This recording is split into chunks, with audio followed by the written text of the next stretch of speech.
নিশ্চয়ই তোমরা ভালো আছো। স্বাস্থ্যবিধি মেনে সবাই ভালো আছো আশা করি।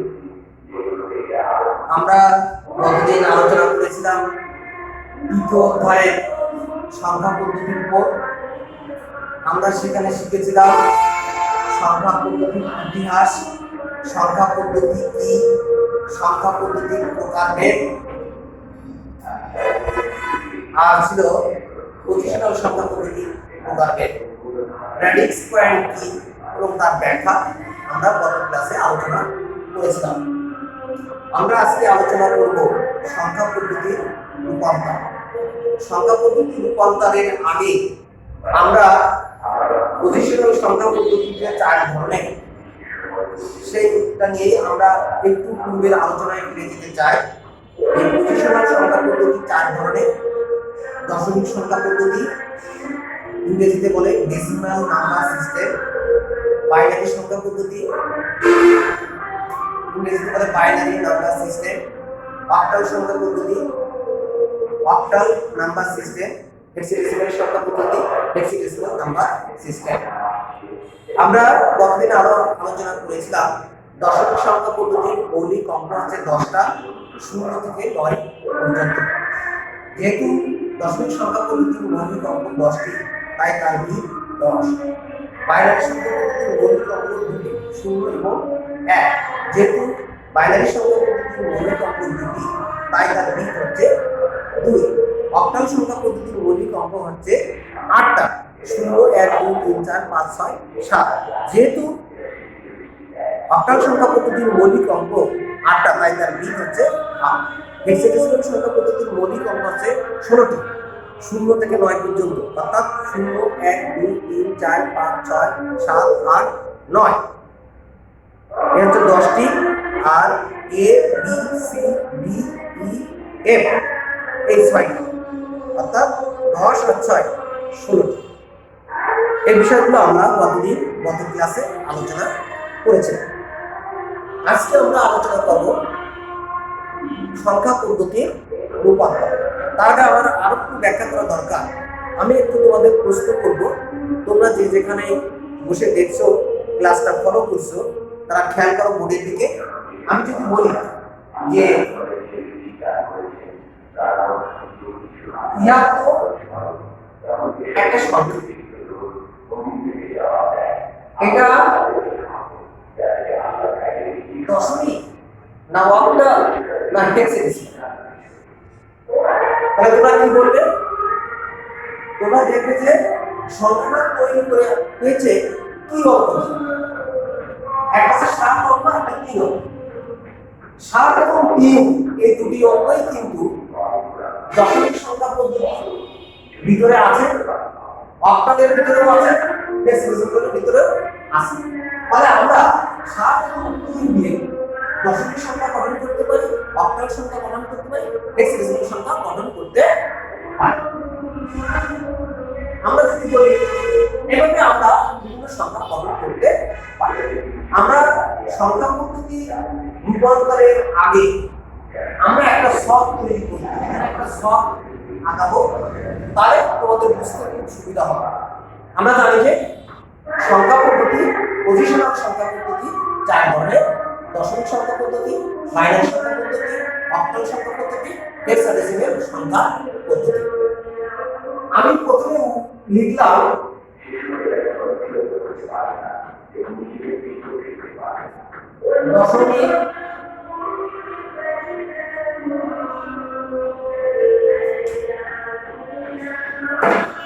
দশমিক সংখ্যা পদ্ধতি উপরে লিখলাম, আর এখান থেকে বিভিন্ন বাহু টেনে আমি এইভাবে লিখলাম, নিচে লিখলাম বাইনারি,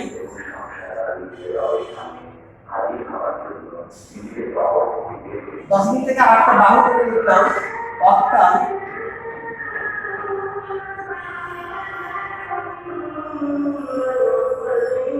আর এখান থেকে দশমিক থেকে আরেকটা বাহু টেনে লিখলাম হেক্সাডেসিমাল।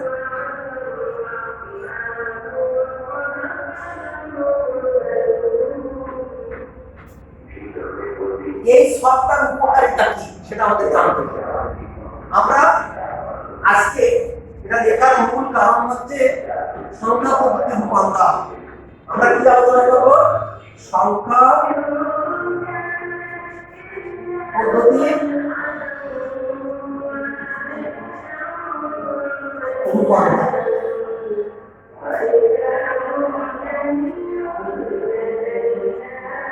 সংখ্যা পদ্ধতি রূপান্তর নিয়ে আমরা আলোচনা করব। আর এই সংখ্যা পদ্ধতি রূপান্তর শিখতে হলে আমাদের এই ছবিটা জানতে হবে। ছবিটা আমরা কিভাবে লিখেছি? উপরে লিখেছি দশমিক, আর দশমিক থেকে নিচের দিকে লিখেছি প্রথমে আমরা লিখেছি বাইনারি, তারপরে দশমিক থেকে আমরা নিচে লিখেছি অক্টাল, দশমিক থেকে লিখেছি হেক্সাডেসিমাল। এখন একটা দশমিক সংখ্যাকে কিভাবে বাইনারিতে রূপান্তর করা যায় সেটা আমাদের আলোচনার বিষয়। আমরা যদি দশমিক থেকে একটা দশমিক সংখ্যাকে বাইনারিতে রূপান্তর করতে যে নিয়ম ফলো করা হবে, একই নিয়মে আমরা দশমিক থেকে অক্টাল, দশমিক থেকে হেক্সাডেসিমাল এর রূপান্তর করতে পারবো, শুধুমাত্র বিটের পরিবর্তন হবে। যেমন দশমিক সংখ্যাকে যদি আমরা বাইনারিতে রূপান্তর করতে চাই, ধরি একটা সংখ্যা 11.13 একটা দশমিক সংখ্যা। এই সংখ্যাটিতে বাইনারিতে রূপান্তর করতে চাই, বাইনারিতে রূপান্তর করতে চাই, তাহলে এই সংখ্যাটিতে আমরা একটি পূর্ণ সংখ্যা আছে 11, আর পয়েন্টটা হচ্ছে একটা ভগ্নাংশ সংখ্যা। এই পূর্ণ সংখ্যাটার জন্য এক নিয়ম, আর ভগ্নাংশ সংখ্যাটার জন্য আরেক নিয়ম। মানে পূর্ণ সংখ্যার জন্য কি নিয়ম সেটা আমরা প্রথমে জানবো। মূলত সংখ্যাটা কিন্তু হচ্ছে দশমিক সংখ্যা, আমরা কিসের রূপান্তর করব? বাইনারিতে রূপান্তর করব। অর্থাৎ এই যে সবে দেখি আমরা এই চিত্রে দেখি একটা দশমিক সংখ্যা আছে উপরে, এই উপরে আছে দশমিক সংখ্যা, এই দশমিক সংখ্যাকে আমরা কিসের রূপান্তর করব? বাইনারিতে। এইজন্য এই যে অ্যারো দিয়েছে এইভাবে দশমিক সংখ্যাকে আমরা রূপান্তর করব বাইনারিতে। এখানে আমরা একটা দশমিক সংখ্যা লিখেছি, সেটাকে রূপান্তর করব বাইনারিতে। কিভাবে করব? এই সংখ্যাটাই আবার দুটো অংশ আছে, একটা হচ্ছে পূর্ণ সংখ্যা আর একটা হচ্ছে ভগ্নাংশ সংখ্যা। পূর্ণ সংখ্যার জন্য এক নিয়ম, ভগ্নাংশ সংখ্যার জন্য আলাদা নিয়ম। আর মাঝখানে এটা হচ্ছে পয়েন্ট, অর্থাৎ র্যাডিক্স পয়েন্ট বলা হয়, যেটা আমরা গত ক্লাসে আলোচনা করেছিলাম। তাহলে পূর্ণ সংখ্যার একটি নিয়ম কি? পূর্ণ সংখ্যার একটি নিয়ম হচ্ছে এই সংখ্যাটাকে আমরা বাইনারি বিট দিয়ে অনবরত ভাগ করতে থাকবো যতক্ষণ না পর্যন্ত ভাগফলের লাইন শূন্য না হয়। তাহলে আমরা অঙ্কটা করি। আমরা এই সংখ্যাটার পূর্ণাংশ আগে করব, পরে ভগ্নাংশ করব। তাহলে তার জন্য আমাদের একটা সংখ্যাকে যদি আমরা মনে করি 11 একটা সংখ্যা, একে যদি বাইনারি বিট কত 2, বাইনারি বিট কত 2 দিয়ে ভাগ করব। ভাগ করলে কত হয়? 11 কে যদি 2 দিয়ে ভাগ করি তাহলে ভাগফল হয় 5। 5 ভিতরে 10 আর 1 ভাগশেষ হচ্ছে 1। এটা হচ্ছে ভাগফল আর এটা হচ্ছে ভাগশেষ। তাহলে কোন সংখ্যাকে যদি আমরা কোন সংখ্যা দিয়ে ভাগ করি তাহলে আমরা পাই ভাগফল আর ভাগশেষ। তাহলে আমরা লিখবো, এবার অঙ্কটা করার জন্য লিখবো এভাবে। প্রথমে লিখবো সংখ্যা, তারপর লিখবো ভাগফল, তারপর লিখবো ভাগশেষ। সংখ্যা, ভাগফল, ভাগশেষ কেন লিখলাম? সংখ্যা লিখলাম কেন? সংখ্যা হচ্ছে কোন সংখ্যাটাকে আমরা বাইনারিতে রূপান্তর করব, সেই সংখ্যাটাকে লিখি। তাহলে কাকে করব আমরা আগে? 11 কে করব। 11 টা পূর্ণ সংখ্যা। এই সংখ্যাকে কি করব আমরা? বাইনারিতে রূপান্তর করতে গেলে কি করতে হবে? বাইনারি বিট দিয়ে ভাগ করতে হবে। তাহলে বিট কত বাইনারি? 2। তাহলে 2 দিয়ে ভাগ। ভাগ করলে কি পাওয়া যাবে? ভাগফল পাওয়া যাবে, এই জন্য এর ভাগফল লেখা আছে। আর কি পাওয়া যাবে? ভাগশেষ, এই কারণে ভাগশেষ লেখা হয়েছে। তাহলে আমরা সংখ্যাটা হচ্ছে 11, এটা একটি পূর্ণ সংখ্যা। যখন পূর্ণ সংখ্যাকে পূর্ণ দশমিক সংখ্যাকে বাইনারিতে রূপান্তর করতে হয়, তখন ওই বাইনারি সংখ্যার বিট দিয়ে অনবরত ভাগ করতে হবে। কতক্ষণ ভাগ করবো? ততক্ষণ না এই ভাগফলের লাইনে জিরো না হয়। তাহলে 11 কে আমরা দুইটা ভাগ করি, ভাগফল কত হবে? 5। তাহলে 5 দুগুণে 10 আর ভাগশেষ থাকবে কত? 1। এই ভাগফলকে আবার এই সংখ্যা নিচে আনবে, কত আনবে? 5। আবার 2 দিয়ে ভাগ করা, তাহলে 2 দুগুণে 4, ভাগশেষ কত থাকে? 1। কতক্ষণ ভাগ করব আমরা? ভাগ করব এই ভাগফলের লাইনে জিরো বানাতে হবে। আমাদের উদ্দেশ্য হচ্ছে ভাগফলের লাইনে জিরো বানানো। তাহলে ভাগফলের লাইনে 2, এই 2 কে আবার আমরা 2 দিয়ে ভাগ করব। 2 কে 2 দিয়ে ভাগ করলে কত থাকে? 1। আর ভাগশেষের লাইনে কত? 0। এবার এই 1 কে আমরা এখানে নিয়ে এসে আবার 2 দিয়ে ভাগ করব। উপরেরটা যেহেতু ছোট তাই ভাগ হবে না, তাহলে এখানে হবে 0 আর উপরে যেটা আছে এটা এই ভাগশেষের লাইনে। এখন আমরা জানি যে আমরা তো অঙ্কটা কি ছিল, একটা দশমিক সংখ্যাকে বাইনারি রূপান্তর করতে হবে, একটা দশমিক সংখ্যাকে বাইনারি রূপান্তর করতে হবে। তাহলে আমরা দশমিক সংখ্যা 11, এটা পূর্ণ সংখ্যা, এটা নিয়েছি এই বাইনারি দিক দিয়ে আমরা অনবরত ভাগ করেছি। আমাদের উদ্দেশ্য কি? ভাগফলের লাইনে জিরো বানাতে হবে। আমাদের ভাগফলের লাইনে জিরো হয়ে গেছে, ফলে আমাদের অঙ্ক এখানে শেষ। এখন হচ্ছে এখন উত্তর লিখতে হবে। উত্তর কি হবে? যেহেতু আমরা দশমিক সংখ্যাকে বাইনারিতে রূপান্তর করেছি, তাহলে উত্তরটা হবে বাইনারি। তাহলে দেখো তোমরা যে ভাগফলের লাইনে কিন্তু 5 আছে, 2 আছে, 1 আছে, এখানে কিন্তু বাইনারি আছে, আবার অন্যান্য সংখ্যা পদ্ধতির অঙ্ক ব্যবহার করা হয়েছে। তাহলে এই লাইনে উত্তর হবে না, উত্তর হবে ভাগশেষের লাইন। কারণ হচ্ছে এখানে যে অঙ্কগুলো আছে উপর থেকে নিচ পর্যন্ত সবগুলো কিন্তু 1 বা 0, এখানে যা কিছু হবে সব কিন্তু বাইনারি সংখ্যা পদ্ধতির অঙ্ক, 0 আর 1 ব্যবহার করা হচ্ছে। ফলে এই লাইনই হবে এই উত্তরটা আমরা লিখবো কিভাবে? আমাদের উদ্দেশ্য ছিল যে ভাগফলের লাইনে 0 বানাতে হবে, তাহলে আমাদের এই লাইন শেষ হচ্ছে। এই এই লাইন এই অঙ্কটাকে বলা হয় এমএসবি। আর যেখান থেকে আমরা শুরু করেছিলাম এটাকে বলা হয় এমএসবি। এই এমএসবি এর আবার কোন রূপ আছে? মোস্ট সিগনিফিক্যান্ট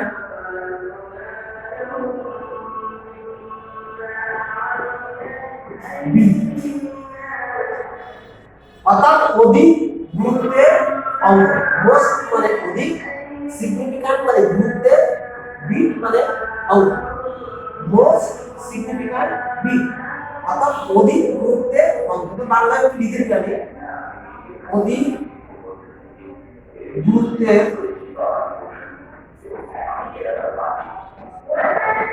অঙ্ক, মোস্ট সিগনিফিক্যান্ট বিট, অধিক গুরুত্বের অঙ্ক।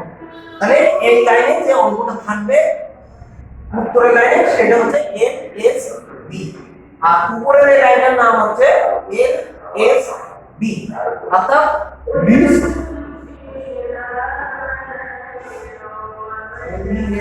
লিস্ট সিগনিফিক্যান্ট বিট, কম গুরুত্বের অঙ্ক।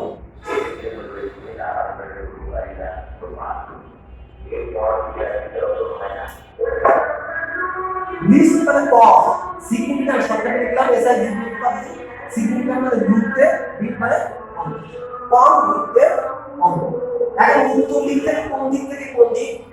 যেহেতু অধিক গুরুত্বপূর্ণ অঙ্ক হচ্ছে নিচে, অর্থাৎ এমএসবি হচ্ছে নিচে, তাই নিচের দিক থেকে উপরের দিকে উঠতে হবে। তোমাদের কাছে যদি অনেকগুলো জিনিস দেওয়া হয় এবং বলা হয় যে কোনটা নেবে তুমি, তাহলে তুমি কোনটা নেবে? যেটা তোমার বেশি প্রয়োজন, যেটা গুরুত্ব বেশি তোমার কাছে সেইটা নেবে, তাই না? তেমনি যেহেতু আমাদের একটা উত্তর লিখতে হবে, তাহলে অধিক গুরুত্বের অঙ্ক থেকে শুরু করতে হবে। তাহলে উত্তরটা লিখতে হবে এইভাবে, আমি এখানে লিখি অতএব 11 দশমিক সমান এদিক থেকে আমরা অ্যারো দিয়ে রাখি, নিচের দিক থেকে উপরের দিকে যেতে হবে, অর্থাৎ এমএসবি থেকে এলএসবি দিকে যেতে হবে।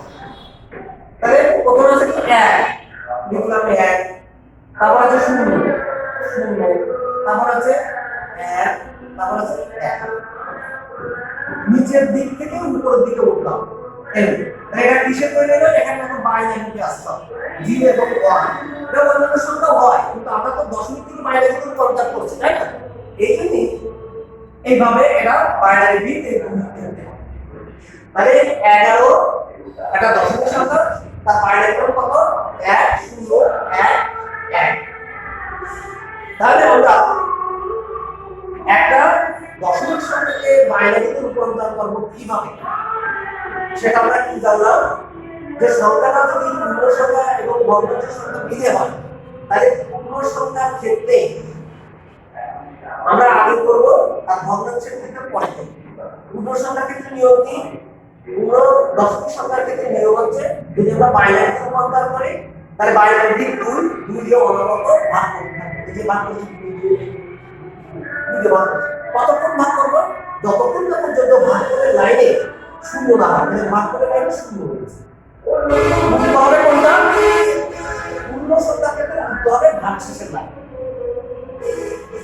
এমএসবি হবে কোনটা নিচের লাইন কারণ আমাদের এই ভাগ করে লাইনে 0 হয়েছে এই লাইন এই কারণে এটা হচ্ছে এমএসবি আর উপরের লাইন হবে এমএসবি এমএসবি পূর্ণ অর্থ কি মোস্ট সিগনিফিক্যান্ট বিট বাংলায় বলে অধিক গুরুত্বের অঙ্ক দেখো এখানে আমরা যদি লিখে দিই এখানে 1 দশক শতক সহস্র তাহলে দেখো এইখানে এইটা a তারপরে a এইভাবে চলবে তাই তো তাহলে এইটার গুরুত্ব বেশি এখানে এটা a বেশি আমরা যদি এভাবে বলি 1 দশক শতক সহস্র এইটার দাম বেশি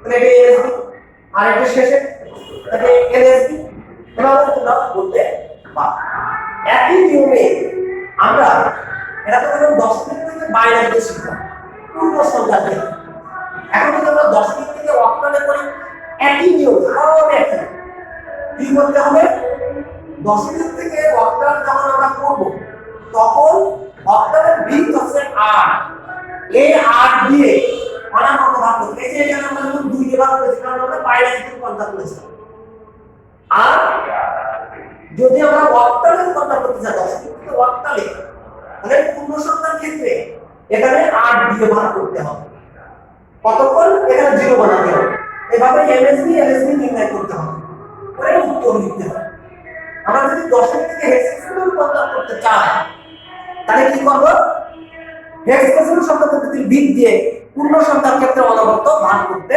হবে এই কারণে আমরা এই চিত্রটা তৈরি করেছি যাতে আমাদের এই 12 প্রকার নিয়মের ভিতরে যখন আমরা দশমিক থেকে বাইনারি রূপান্তর করব দশমিক থেকে অক্টাল রূপান্তর করব দশমিক থেকে হেক্সাডেসিমাল রূপান্তর করব এরপর যখন আমরা বাইনারি থেকে আবার দশমিক রূপান্তর করব অক্টাল থেকে দশমিক রূপান্তর করব হেক্সাডেসিমাল থেকে দশমিক রূপান্তর করব এছাড়াও বাইনারি থেকে অক্টাল বাইনারি থেকে হেক্সাডেসিমাল অক্টাল থেকে বাইনারি হেক্সাডেসিমাল থেকে বাইনারি অক্টাল থেকে হেক্সাডেসিমাল হেক্সাডেসিমাল থেকে অক্টাল যখন অনেক প্রকার রূপান্তর আমরা শিখব তখন এটা মনে রাখা খুবই কষ্ট যে কারণে এই চিত্রটা তৈরি করা হয়েছে এই চিত্রের সুবিধা কি চিত্রের সুবিধা হচ্ছে উপরে আমরা লিখেছি দশমিক নিচে লিখেছি বাইনারি তারপরে অক্টাল তারপরে হেক্সাডেসিমাল এই দিকে আসো আমরা নিচের দিকে আসো তাহলে বাইনারি তারপর অক্টাল তারপর হেক্সাডেসিমাল তাহলে আমাদের মনে থাকবে যে দশমিক থেকে যখন আমরা বাইনারি রূপান্তর করব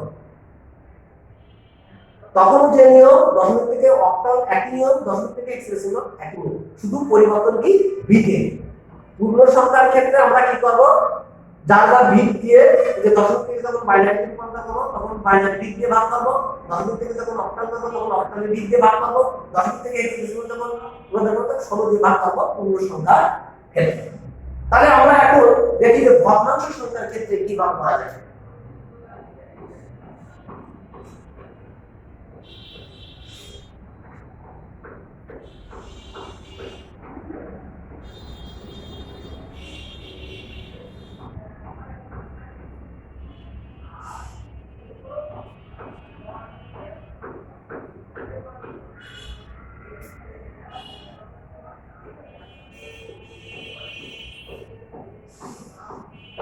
আমরা এখন দেখব এখানে কি ছিল আমাদের সংখ্যাটা 11 পয়েন্ট কত 13 এই দশমিক সংখ্যাকে বাইনারি রূপান্তর আমরা পূর্ণ সংখ্যার ক্ষেত্রে লিখেছি অলরেডি, কি লিখেছিলাম 11 কত হয়েছে 1 0 1 1। এখন আমরা ভগ্নাংশ সংখ্যা পয়েন্টার ভগ্নাংশ সংখ্যার ক্ষেত্রে নিয়ম হচ্ছে দশমিক সংখ্যাকে যদি বাইনারিতে রূপান্তর করতে যায় তাহলে ওই বাইনারি বিট দিয়ে গুণ করতে হবে। পূর্ণ সংখ্যার ক্ষেত্রে আমরা ভাগ করেছি আর ভগ্নাংশের ক্ষেত্রে কি করব গুণ করব। তাহলে সংখ্যাটা কত, সংখ্যাটা হচ্ছে 0.1, একে 2 দিয়ে গুণ করব, বাইনারি বিট 2 দিয়ে গুণ করব। তাহলে কত से গুণ করলে 0.26, এটা কি বলে গুণফল, এটা এখানে উপরে লিখেছি গুণফল।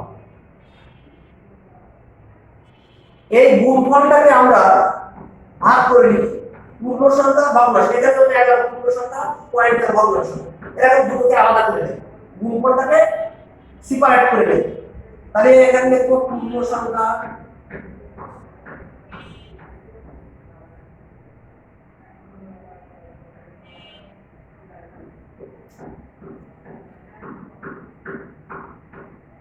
তাহলে এখানে পূর্ণ সংখ্যা নেই 0.26, তারপর পূর্ণ সংখ্যা নেই এখানে 0 আর 0.26 আছে ভগ্নাংশ 0.26। এই 0.26 কে আমরা আবার প্রথমে নিয়ে আসব, দিয়ে আবার 2 দিয়ে গুণ করব, তারপরে 0.52। তাহলে এখানে পূর্ণ সংখ্যা নেই এখানে 0 0.52 আবার চলে গেল 0.52 গুণ 2 1.04। তাহলে এখানে পূর্ণ সংখ্যা আছে 1, এই পূর্ণ সংখ্যা লাইনে 1 পাঠাবো আমরা বলেছি 0.4। এখন আমরা কি সারাদিন অঙ্ক করব না 4-5 পৃষ্ঠা ধরে করব? এর নিয়ম হচ্ছে এখানে ভগ্নাংশের লাইনে 0 বানাতে হবে অথবা 0 এর কাছাকাছি, অথবা উপরের কোনো সংখ্যা যদি পুনরাবৃত্তি ঘটে তাহলে অঙ্ক শেষ করে দিতে হবে। তো যেহেতু আমাদের এখানে 0.04, এরপরে যদি আবার 2 দিয়ে গুণ করে 0.08, আমাদের আর করা যাবে না, শূন্যের কাছাকাছি নিও, অথবা যদি শূন্য হয় তাহলে তো খুব ভালো, তাহলে অঙ্ক সেখানে শেষ। তো যেহেতু এখানে 0.04 চলে আসছে, 0 হওয়ার কোনো সম্ভাবনা নেই, তাহলে অঙ্ক এখানে শেষ। তাহলে এখানে এমএসবি কোনটা আর এলএসবি কোনটা? আমরা ভগ্নাংশ সংখ্যার ক্ষেত্রে এমএসবি হচ্ছে উপরে আর এলএসবি হচ্ছে নিচে, কারণ এদিকের গুরুত্ব কম, নিচে যত যাবে, কারণ আমরা যদি তোমাদের বলি এর ওটা কম, তাহলে পরে কেউ 8 লাইন পাবে 0.08 বানাবে, তারপরে আবার 0.16 বানাবে, এর মারও অঙ্ক করতেই থাকবে, ফলে নিচের দিকে যত যাবে তত গুরুত্ব কম। এই জন্য এটা নিচেরটা হচ্ছে এমএসবি অর্থাৎ লিস্ট সিগনিফিক্যান্ট বিট, আর উপরেরটা আছে এমএসবি মোস্ট সিগনিফিক্যান্ট বিট অর্থাৎ অধিক গুরুত্বের অঙ্ক। তাহলে আমরা এখন উত্তর লিখতে হবে আমাদের। তাহলে আমরা ভগ্নাংশ সংখ্যা নিয়ে কাজ করছি। কত ছিল ভগ্নাংশ সংখ্যা? 0.13। ভগ্নাংশ সংখ্যার ক্ষেত্রে উত্তরের লাইন হচ্ছে পূর্ণ সংখ্যার লাইন, এই পূর্ণ সংখ্যার লাইন। তাহলে উপরেরটা আছে এলএসবি, নিচেরটা আছে এলএসবি, তাহলে উপরের থেকে নিচের দিকে আসবে। তাহলে 0.13 এই 0, তারপর আছে 0, তারপর আছে 1। এবার ব্র্যাকেট দিলাম, কি হলো এটা বাইনারি, 2 দিলাম। কিন্তু যেহেতু এটা ভগ্নাংশ সংখ্যা পয়েন্টার, তাই প্রথমে এখানে পয়েন্ট, এটা কিন্তু বলা যাবে। আরো একটা বিষয়, যেহেতু ভগ্নাংশ সংখ্যা লাইন 0 হওয়ার কথা নিয়ম অনুযায়ী 0 হয়নি, আরো করা যেতে পারে, তাই এখানে ফুটা দিতে 2-3টে ফুটা দিলাম। এবার তাহলে আমাদের মূল অঙ্ক কি ছিল? 11.13 দশমিক সংখ্যাকে বাইনারিতে রূপান্তর করো। আমরা প্রথমে পূর্ণ সংখ্যাটা করেছি, পূর্ণ সংখ্যার ক্ষেত্রে কি ছিল? যেহেতু বাইনারিতে করেছি 2 দিয়ে অনবরত আমরা ভাগ করেছিলাম, আর ভগ্নাংশ সংখ্যার ক্ষেত্রে কি করেছি? সংখ্যাটাকে অনবরত 2 দিয়ে গুণ করেছি। তাহলে আমরা এখন উত্তর লিখি। এবার একসাথে উত্তর দুটো লিখে দেবো। 11.13 দশমিক সমান 11 সমান কত? 1011 পয়েন্ট 13 সমান কত? 001 এটা হচ্ছে 11.13 বাইনারি মান। এখানে বাইনারি মান থেকে 2 দিচ্ছি, এটা দশমিক সংখ্যা 10 দেওয়া হয়েছে। তাহলে এইভাবে আমাদের মোটামুটি অঙ্ক করতে হবে। তাহলে আমরা শিখলাম এখানে কয়েকটা বিষয় আছে যে আমরা এই যে ছবিটা এঁকেছি, এই ছবিটার সবচেয়ে ভালো দিক হচ্ছে মনে রাখার বিষয়। অনেকদিন পর যখন পরীক্ষায় প্রশ্ন আসবে তখন মনে হবে কি যে দশমিক থেকে ওয়ার্কার করবো করবো, তখন এই চিত্রটা মনে পড়বে। দশমিক অর্থাৎ উপর থেকে নিচে আর কমা, তাহলে কি হবে? পূর্ণ সংখ্যার ক্ষেত্রে ভাগ করতে হবে, তার বৃদ্ধি দিয়ে, আর ভগ্নাংশের ক্ষেত্রে গুণ করতে হবে। তাহলে আমরা দশমিক উপরে লিখলাম, নিচে বাইনারি আপনাকে সিস্টেম লিখলাম। তাহলে আমরা একই সাথে 3 ধরনের নিয়ম শিখে গেলাম: দশমিক থেকে বাইনারি, দশমিক থেকে অক্টাল, দশমিক থেকে হেক্সাডেসিমাল। তাহলে একটা দশমিক সংখ্যাকে আমরা 11.13 একটা দশমিক সংখ্যাকে আমরা বাইনারি কনভার্ট করে দেখাইছি।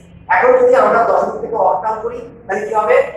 বিট বাইনারি তো 2, সেখানে অক্টাল কি 8 দিয়ে পূর্ণ সংখ্যার ক্ষেত্রে ভাগ করতে হবে, আর ভগ্নাংশ সংখ্যার ক্ষেত্রে 8 দিয়ে গুণ করতে হবে। আর দশমিক থেকে যখন হেক্সাডেসিমালে যাবে তখন পূর্ণ সংখ্যার ক্ষেত্রে 16 দিয়ে ভাগ করতে হবে, আর ভগ্নাংশ সংখ্যার ক্ষেত্রে 16 দিয়ে গুণ করতে হবে। এই মোটামুটি আমাদের আজকে আলোচনা। এরপরে আমি আরেকটা অঙ্ক করে দেখাই। তাহলে এটা গেল আমাদের। আর এমএসবি পুনরূপ কি বলেছি? মোস্ট সিগনিফিক্যান্ট বিট, অর্থাৎ অধিক গুরুত্বের অঙ্ক। আর এলএসবি এর পুনরূপ কি? লিস্ট সিগনিফিক্যান্ট বিট, অর্থাৎ কম গুরুত্বের অঙ্ক, এলএসবি। এবার হলো মনে রাখতে হবে। আর এই শর্টটা মনে রাখতে হবে। শর্টটা মনে রাখবো কিভাবে? উপরে লিখবো দশমিক, আর নিচে লিখবো প্রথমে বাইনারি, তারপর নিচের দিকে আবার অক্টাল, হেক্সাডেসিমাল। ঠিক আছে? এইভাবে।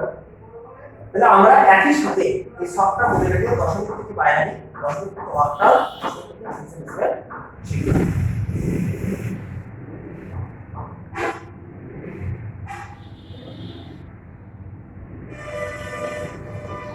এখন আমি আরেকটা অঙ্ক করি, ছোট্ট একটা অঙ্ক করবো। এটা যদি উদাহরণ দিই, আসলে অক্টাল আছে হেক্সাডেসিমাল। আমি যদি দশমিক থেকে হেক্সাডেসিমাল করতে চাই, একটা দশমিক সংখ্যা নিলাম 78, একটা দশমিক সংখ্যা, একটা পূর্ণ সংখ্যা, একে হেক্সাডেসিমাল রূপান্তর।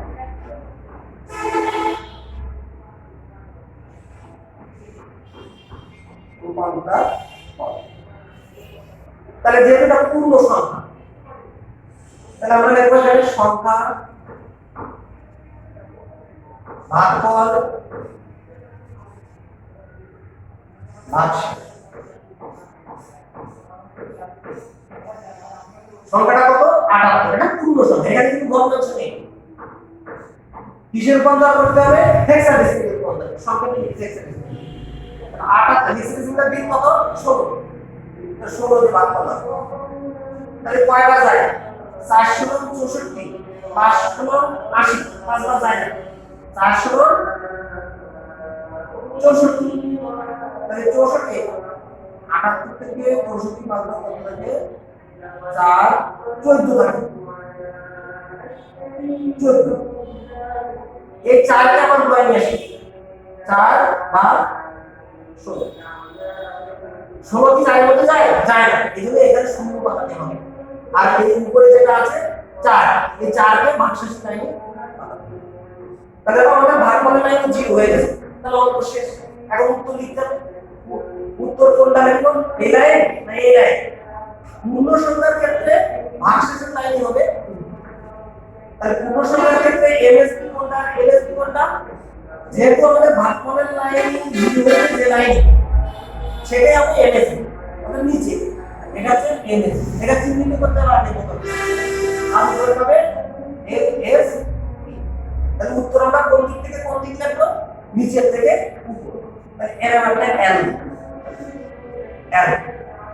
এখন আরেকটা বিষয় যে জন্য আমরা অঙ্কটা করলাম, যে যেহেতু আমরা কি দশমিকের কিসের রূপান্তর করব? হেক্সাডেসিমাল।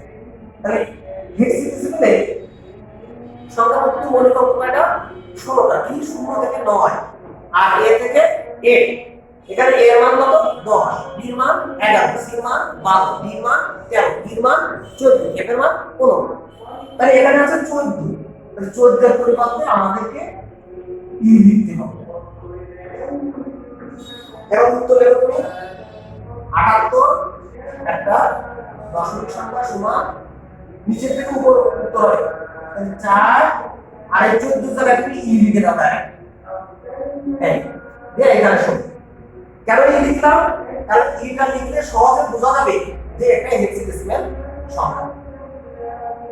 তাহলে আমরা একটা সুপূর্ণ সংখ্যা কে কিভাবে হেক্সাডেসিমালে রূপান্তর করা যায় সেটা দেখালাম। আর এটা দেখানোর মূল কারণ হচ্ছে এই 14 এর পরিবর্তে আমরা এখানে ই লিখেছি, কারণ আমাদের হেক্সাডেসিমাল সংখ্যা মৌলিক সংখ্যা আছে ই সমান 14, f সমান 15, a সমান 10, b সমান 11, c সমান এইভাবে আছে। চলো তাহলে আমরা মোটামুটি দশমিক থেকে বাইনারি, দশমিক থেকে অক্টাল, দশমিক থেকে হেক্সাডেসিমাল এই রূপান্তর প্রক্রিয়া আজকে দেখো। আজকে এই পর্যন্ত শেষ। সবাই স্বাস্থ্যবিধি মেনে চলবে, ঘরে থাকবে। সবাইকে ধন্যবাদ জানিয়ে আজকে ক্লাস শেষ করছি।